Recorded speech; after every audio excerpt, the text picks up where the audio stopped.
Bonjour et bienvenue. On avance petit à petit en optique et nous voilà à la vidéo 7C. On parle toujours de sources ponctuelles, mais on avance, on n'est plus dans le ombre.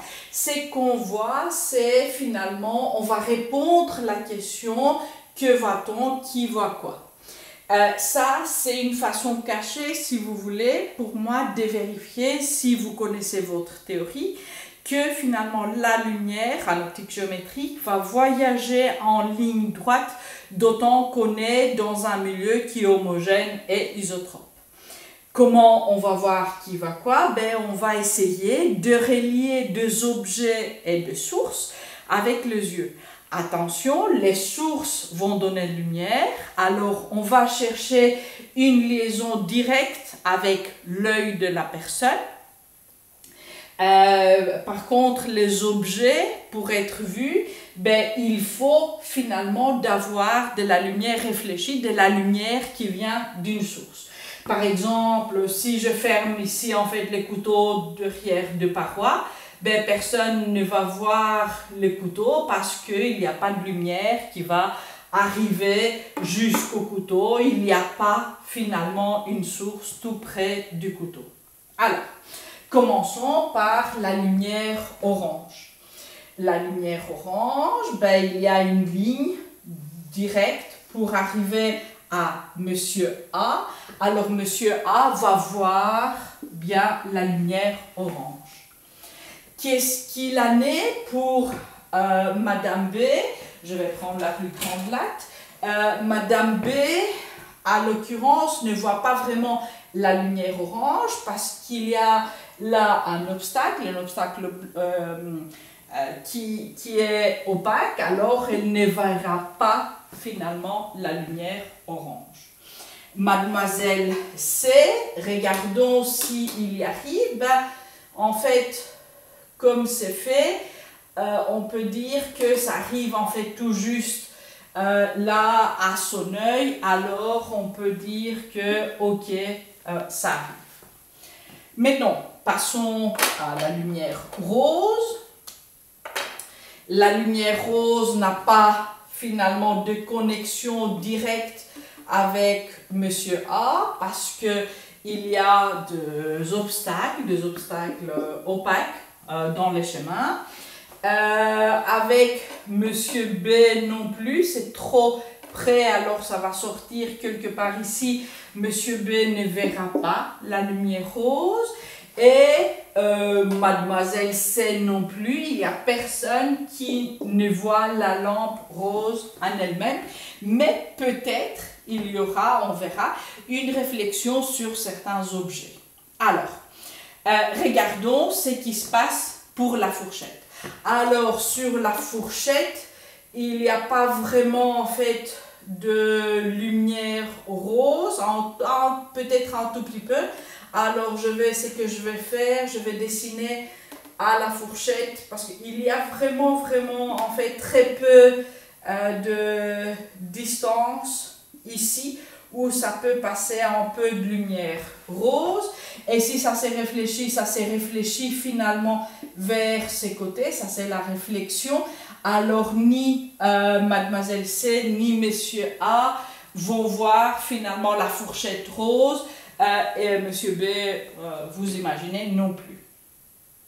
Maintenant, qu'en est-il avec la fourchette et la source orange? Je vais prendre mon marqueur orange et je vais voir ici. Alors, la fourchette est illuminée par différents en fait, rayons de la lumière orange et de réflexion. C'est vraiment très possible et probable qu'arriveront vers Monsieur A. Alors, Monsieur A verra la fourchette et verra la fourchette plutôt orange. Regardons maintenant pour Mademoiselle C. Ben, en fait, la lumière pourrait aller vers le haut, ce qui pourrait donner une réflexion selon la courbature, comme on va voir après, pour arriver sur Mademoiselle C. Alors, elle aussi, elle va voir la fourchette orange. Monsieur B ne verra en fait finalement pas du tout parce qu'il n'y a pas en fait de ligne droite nulle part pour aucun rayon qui va tomber sur la fourchette pour arriver jusqu'à Monsieur B. Alors, regardons maintenant la cuillère. Il n'y a pas de lumière finalement de la source orange, mais il y a bien la lumière qui pourrait en fait tomber là de la lumière rose, et ça peut donner bien une réflexion qui arrive dans l'œil de Monsieur B.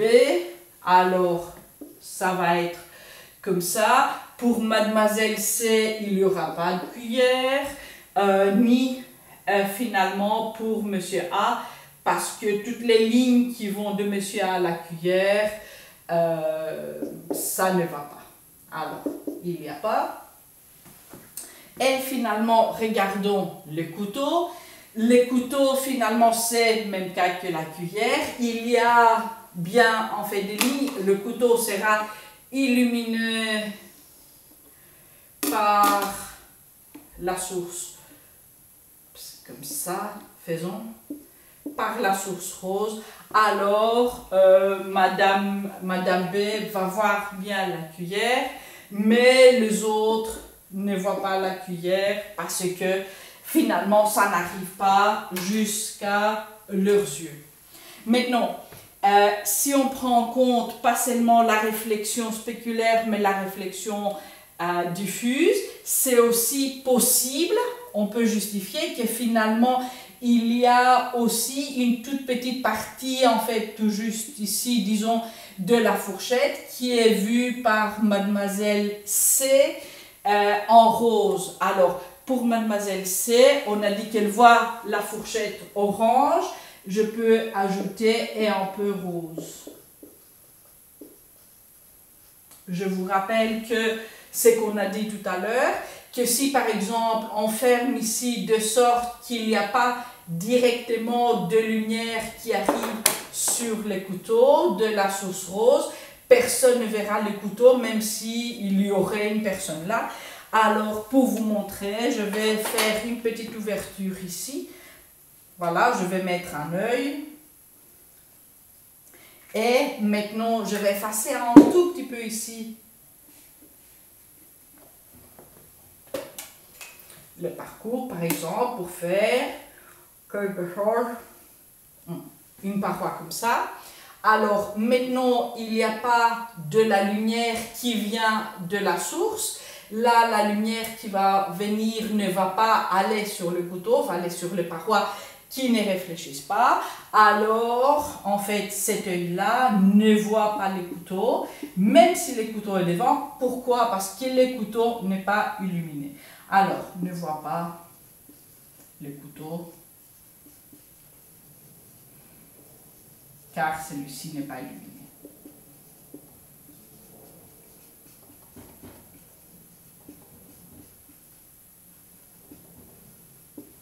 Ok, très bien.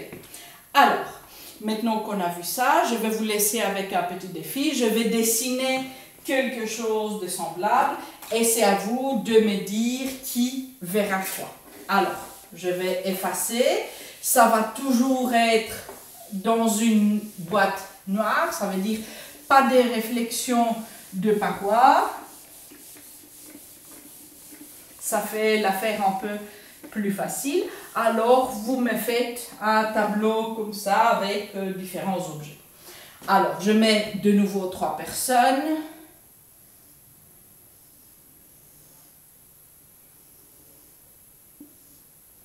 Alors là, on met l'œil pour A, l'œil pour B, monsieur, madame, peu importe.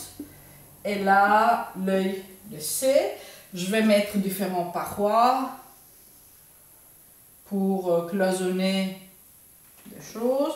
Alors, je vais mettre une source orange ici, une lampe. Je vais mettre une lampe rose aussi ici.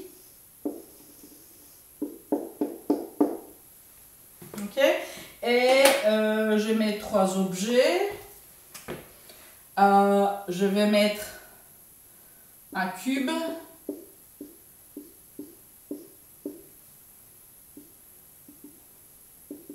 Ok. Je vais mettre une balle.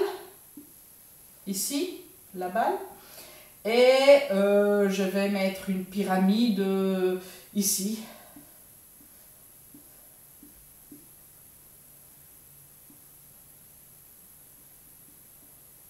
Ok. Et alors, ce que je voudrais de vous, comme défi, c'est de me faire un petit tableau comme ça pour me dire ce que A, B et C peuvent voir et, si possible, avec quelle lumière, si c'est illuminé pour les objets, si c'est illuminé orange ou si c'est illuminé rose. Je vais vous dire au revoir et je vous promets très très bientôt de revenir pour Optique 7D. Ciao!